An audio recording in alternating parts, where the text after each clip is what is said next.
All right, ready? I'm recording. I'm not muted. No quiz today, right? Right? You have an exam on Tuesday? Wait, Monday? Sorry, forgot what class it was. I have a review for you, but I will hand this out later. We are going to start the next section, integration by parts.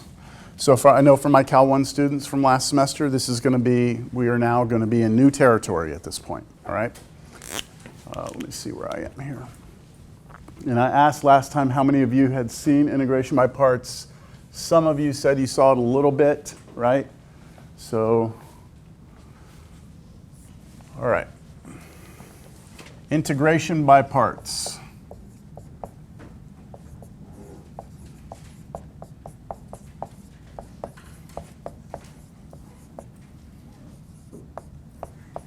Can't spell today.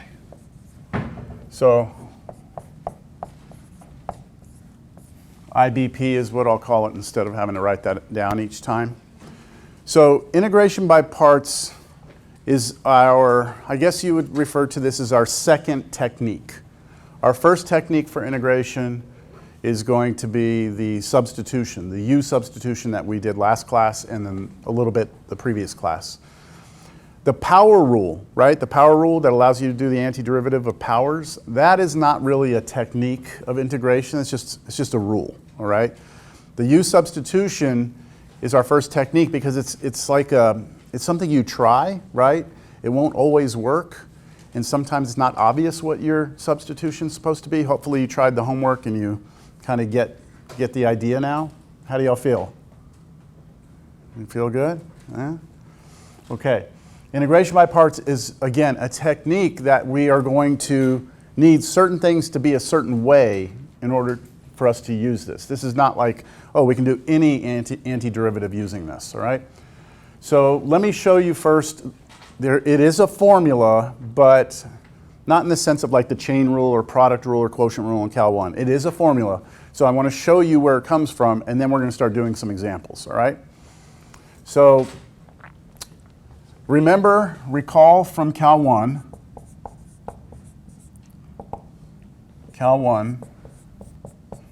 the product rule. Right, I'm going to revisit the product rule.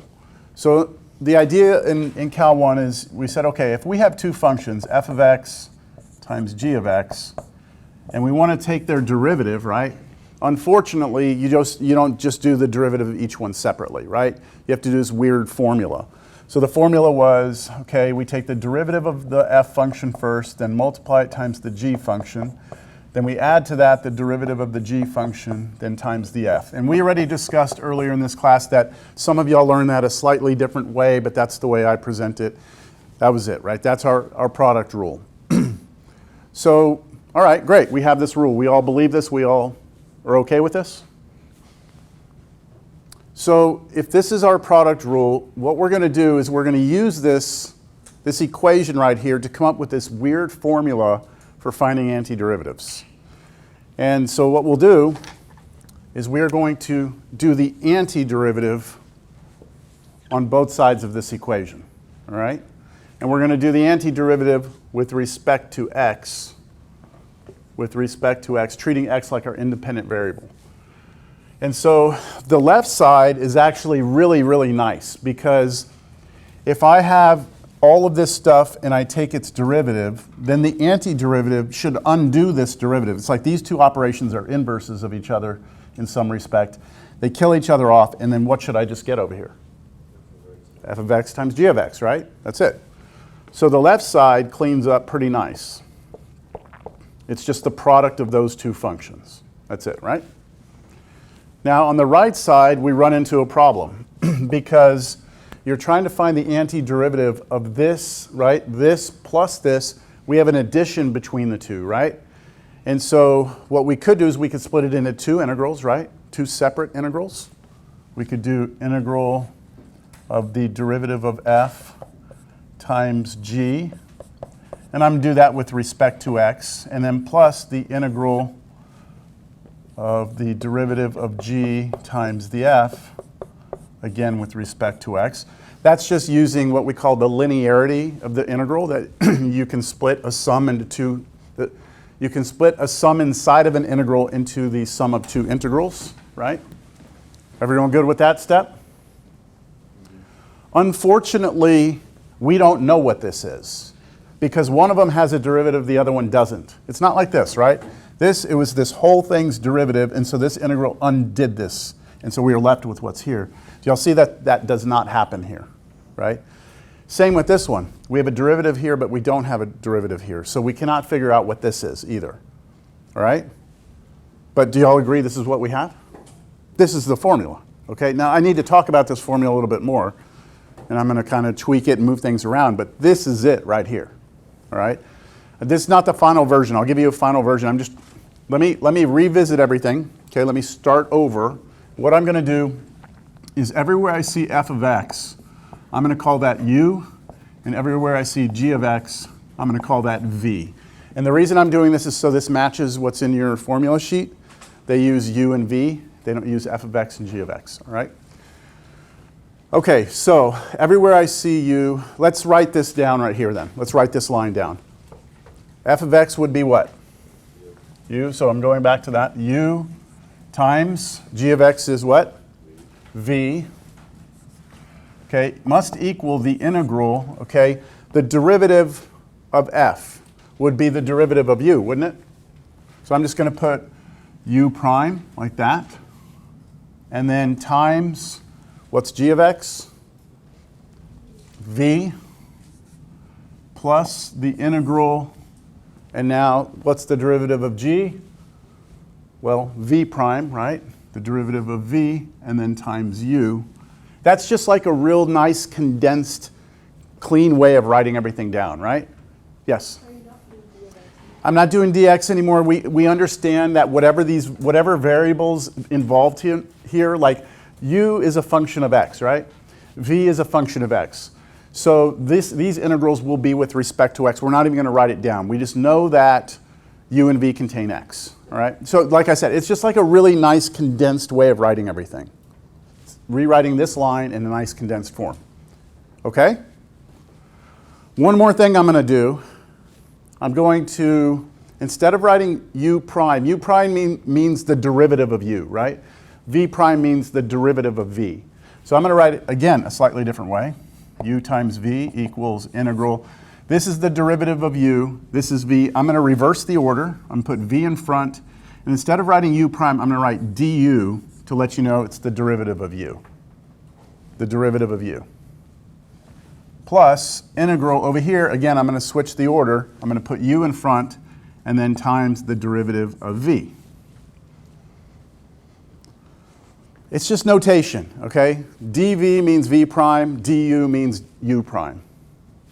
U prime means the derivative of f, right? And v prime means the derivative of g. All right, we're almost to the formula. We're almost to the final version, final version. And that is this. We are going to take this integral right here, and we are going to subtract it on both sides of the equation. In other words, I'm going to move this integral to the other side. All right? And when I do that, I get this. U times v minus the integral v times du equals the integral of u dv. I know you're sitting there going, what in the hell are you doing? Like, why are you going through all this, right? Like, I understand. It's a little weird when you first see this. I don't like just giving you the formula. If I can show you where it's coming from, I think that's better. So, do y'all see what I've done algebraically? Just move things around, okay? One final step, and we have our final version, okay? The final step is to just rewrite this the other way. I'm going to put this first, then equals that. Not moving things on other sides, I'm just switching it. It's like if I say x equals 2, I can also say 2 equals x, right? It doesn't matter which way I put the equal, or which side I put things on. So I'm just going to rewrite this as integral u dv equals u times v minus the integral of v du. And that is the final formula right here. This is our integration by parts formula. Now, that's where it comes from. What's the beauty of it, right? Why is this something that's going to be good for us? Well, what it's saying, what this formula is saying is this, and I want to put in red here underneath so you can remember what this means. This was just some function of x, right? And this right here was the derivative of some function g, right? That's what this was. And then over here, this was f of x, this was g of x. This right here was g of x. And this right here is the derivative of f. I'm not putting this because that's not that important in what I'm about to say. Y'all see this? Okay, so let's take a step back. This is the power of this formula. This formula says, let's say you have an integral, all right? You're looking at some integral, and inside this integral, you see two functions. One of them is just some function of x, right? Whatever it is. And the other one, you recognize that it is the derivative of some other function. Not the derivative of f, just the derivative of some other function. All right? If you have that and you can't figure out what's going on here, you cannot find the antiderivative, you can't find a way to find that antiderivative, this formula allows you to rewrite this integral as this. What changed? I mean, this is different, right? This is different, but what does the new integral on this side become? How is it related to that one over there? I'm sorry? It's like they've switched places, right? Do y'all see that? Like over here you had some function f, you didn't, you have some function.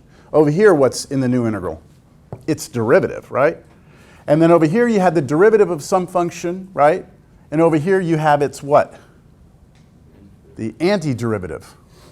So it's like these two functions in here, they switch places.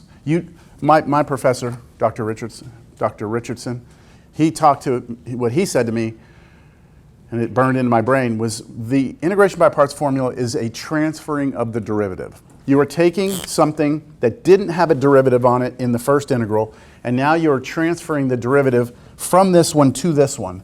And so in the new integral, they switch places, and now you have the transferring, right? Do y'all see it transfers over? Okay, now, how in the hell would this ever help you, right? Like, this doesn't seem like this would be that great. But let's just do an example, okay? If you see this with an example, I think everything will start to come to light. So let's do this first example. X sine x dx. And that's obviously, hopefully, multiplication.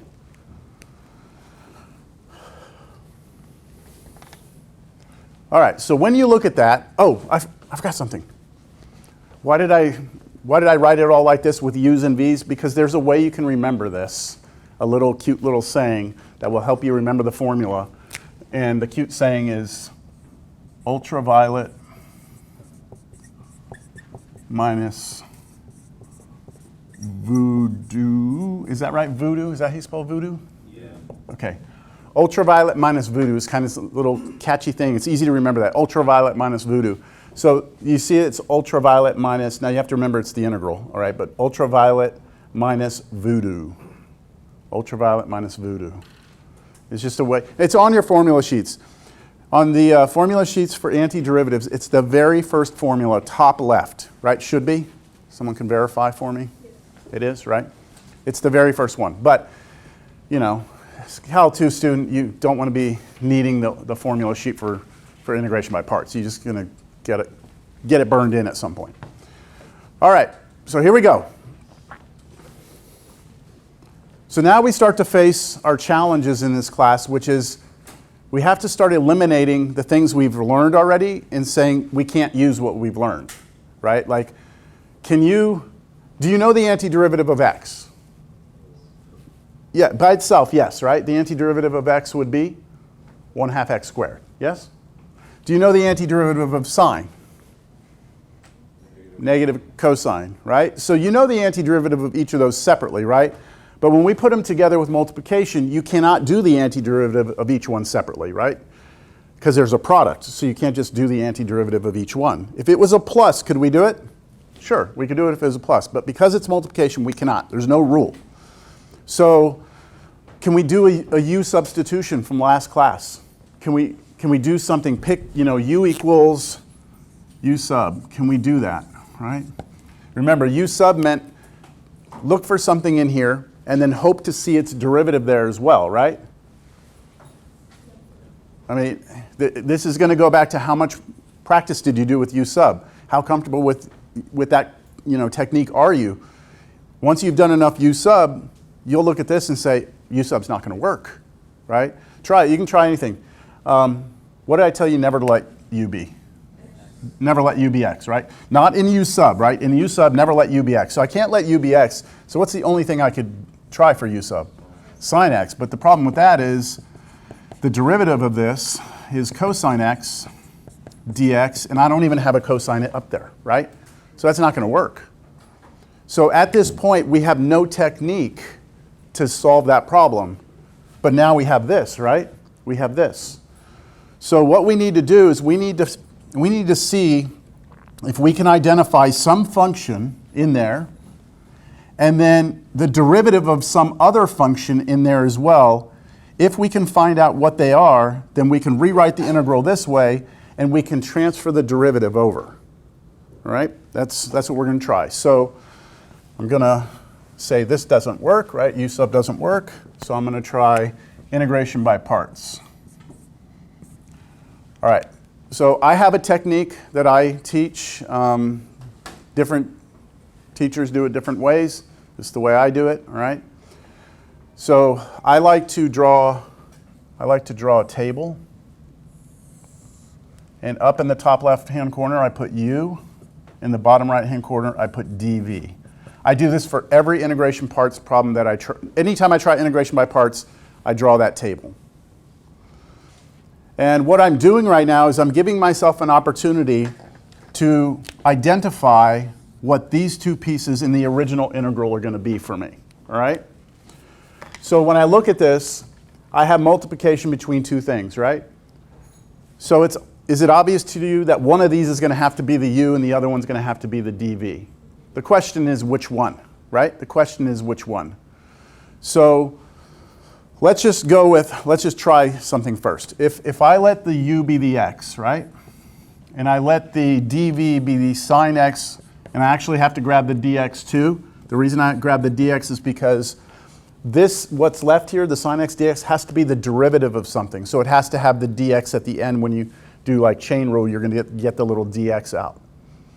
So I'm guessing, okay? I'm guessing. I'm hoping that this will work, all right? Y'all okay with that? Now, what is my new integral going to have in it? V and du, right? So on my table, what I'm going to do is I'm going to put V and du here. And I like to do it this way. Du I'm going to put here, and V I'm going to put here. And the way I think about this is, if this is my U, then to go from here to here, I differentiate. To go down, I differentiate. And then to go from here to V, I'm going to integrate to come back up. All right? So let's do the derivative of this. What's the derivative of x with respect to x? 1 dx, good. And you need the dx, right? 1 dx. Remember, what I'm doing is I'm taking du dx, right? I'm taking derivative on both sides of this equals 1 and then multiplying both sides by dx. It's like we did kind of with the u sub. So that's this. And then over here, when I take the antiderivative of this, antiderivative, what do you get? Negative cosine x, right? Plus a constant, right? I'm not going to put plus c right now, and the reason I'm not going to put plus c is because in this formula, yes, if I do this, I'm going to get a plus c, but I'm also going to get a plus c over here as well. So I'm just going to wait at the very end of the problem, bless you. The very end of the problem, I'm just going to put a plus c. I don't need to account for it here. All right, any questions on how I filled this table out? You sure? Remember, this part and this part, I extracted from here, right? I extracted that from here. I was identifying what my u and my dv were.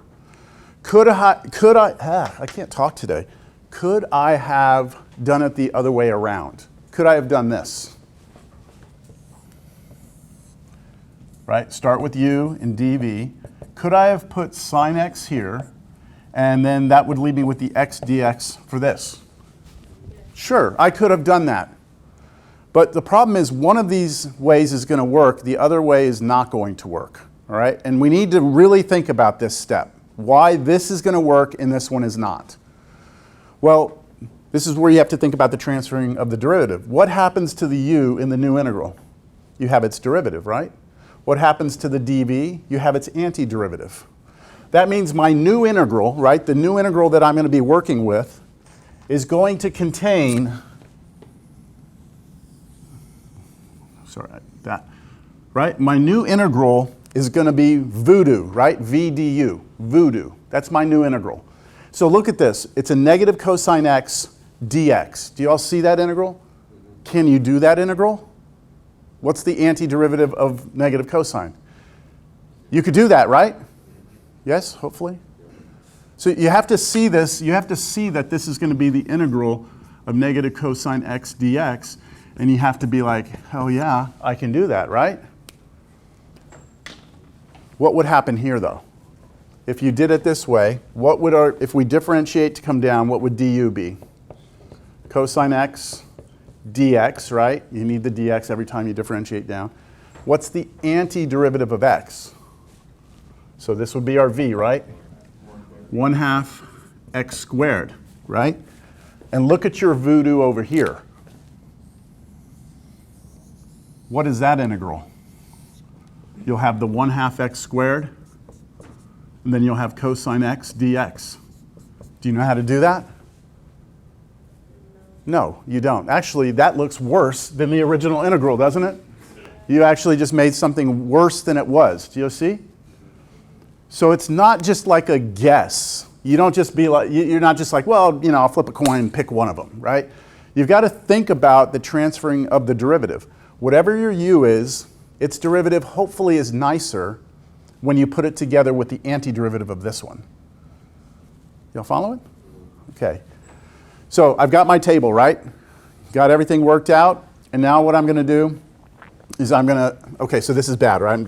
We're not doing that. What I'm going to do now is I'm going to use the formula and I'm going to write down the new integral. So here's where I am. I have the original integral, x sine x dx, is equal to, all right, so what is it equal to? According to the formula, it's u times v. So go to your table.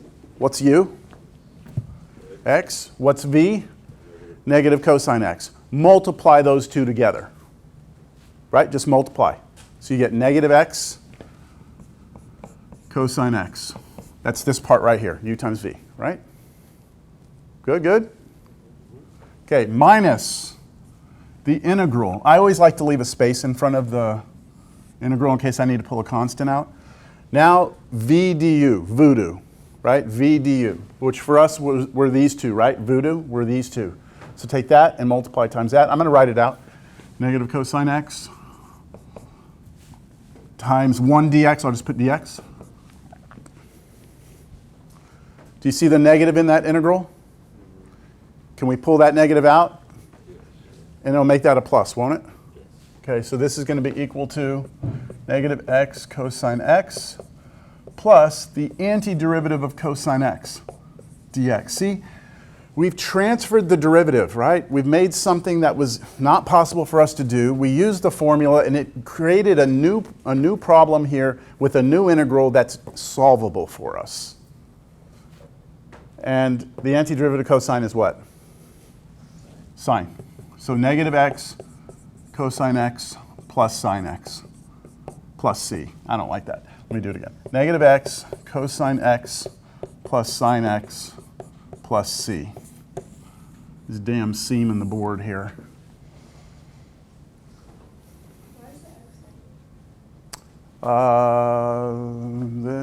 We had a negative on the cosine right here. So when we did u times v, multiplied those two together, I just put that negative out in front of the x. Is that what you're referring to? Yeah, but didn't that negative come out of the cosine? Yeah, so this negative right here came from u times v. This minus is from the formula. This negative was from the voodoo, right? And so that negative only comes out and changes that to a plus. It has no impact on the one on the front. What do y'all think? Do you understand the idea? You have to look at the original integral. You have to find two functions in there. One of them you're going to call u, the other one you're going to call dv. And you have to know that in the new integral that you get, you're going to have the opposite. You're going to have v du. And you have to think about what that's going to look like. So with that in mind, what I like to do when I do integration by parts is I pick one of them, and I just ask myself, what's the derivative of that? 1. What's the antiderivative of that? Negative cosine. What's 1 times negative cosine? Negative cosine. Can I integrate that? Yes. Okay, that's the way I'm going. If I do it the other way around, pick this as my u, I say, okay, what's the derivative of that? Cosine. All right, I can integrate that, but what's the antiderivative of that? 1/2 x squared. If I multiply those two, I don't want to do that. It's going to be messy. You see? So, all right, so that's the first example, all right? Why do it say dx and not du? Where? Why at the end, like, where it says negative cosine x dx? Why did that become a du? Because in our table, right, we have u and v, but u and v represent functions of x. Du, which is 1 dx, exactly. Yeah, so when we do voodoo, I'm doing that times that. Hey, we didn't check our answer. Should we check our answer real quick? Let's do it. Let's check the answer to see if it worked. If I take my answer, negative x cosine x plus sine x plus c, and I ask you to take its derivative, we better get what when we take that derivative? We better get x sine x, right? That's what we better get. All right, let's do it. So how do we differentiate this? We have addition right here, so we can do these separately. And this right here is a product. So I have to do a product rule here, and then just derivative of that.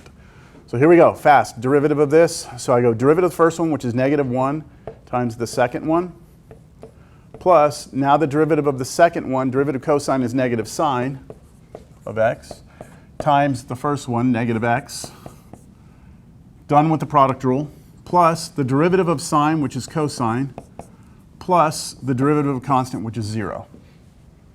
Do y'all see what happens? This positive cosine x cancels out with this negative cosine x, and then the negative times the negative gives you positive, and those two multiplied together is x sine x, which is exactly what this was. Do you see that it's like impossible? Well, I'm not going to say impossible, but I've never met a student or a colleague or anybody who looks at that and just gives me that answer. Like, there's too much going on that you have to account for that you can just look at that and get an answer, right? Don't you think? I mean, this is the first problem too, so this is like the easiest one I could come up with. This is like the most simple thing I could give you. Let's do something a little more complicated, yeah? Not that much more complicated, just again to see if you understand the concept.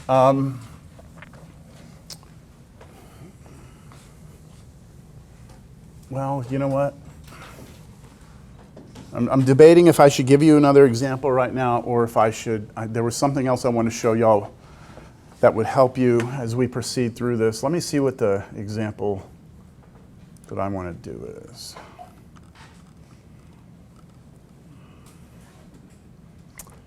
Yeah, that's okay. So let's wait on that. I want to take let's take a little detour for a second, a little pit stop. Okay. I want to show y'all something that I think will be useful to you.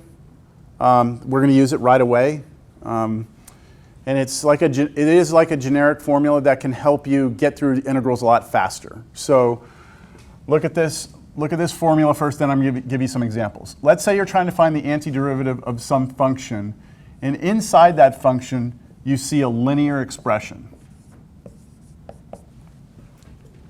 The answer to this will be capital F, which means the antiderivative, I forgot something up front, will be 1 over a times capital F of ax plus b plus c. All right. Just write that down for a moment, and then we're going to do a couple of examples. So as an example of this, what if we're trying to find the antiderivative of cosine of 4x plus 1 dx? What is little f? What is our little f function here? Cosine, right? Cosine. What is being plugged into the cosine here? 4x plus 1. That's a linear expression, right? It's linear. The antiderivative of that should be 1 over a, which for us is what? 4. So 1 over 4. And then capital F is the antiderivative of what cosine was. What's the antiderivative of cosine? Sine. And inside of it goes the linear expression, then plus c. That's a generic formula, all right? Now, why does it work? Why does that formula work? Because if you make a u substitution, last class, if you make a u sub of 4x plus 1 right now, right? If you replace this right here with u, then when you do your du, what do you get? The 4, right? You get the 4, the a. You get a here, don't you? A dx or 4 dx. And do we have a 4 here? Out here. We don't have a 4. So we would have to do what? Divide both sides by 4, right? So it would be like 1 over 4 du equals dx. And then when we rewrite this integral, it would become integral cosine u times 1/4 du. And then the 1/4 would come out front. So essentially, anytime, what this formula is saying is anytime you're trying to find the antiderivative of a function that has a linear expression plugged into it as its argument, you will always need to scale that antiderivative by 1 over a. Always. And it just makes things a lot faster for us. Like this. Let's do this. Sine, that's sine. Okay, sine, how about 8x dx? All right, so I look at that and I ask myself, is that a linear expression? Yes, right? That's a linear expression. And the outer function here is sine. Do I know the antiderivative of sine? Negative cosine, right? So what I'm going to need to put here is 1 over 8 to scale it, right? 1 over 8. And then the antiderivative, which would be times negative cosine. Cosine of what? 8x, and then all that plus c. And then you can put the negative out in front. See, what we don't want to do is sit here and do a u substitution for this. We just want to go right to the answer. We don't want to be doing u sub. It takes too much time. Give you another one.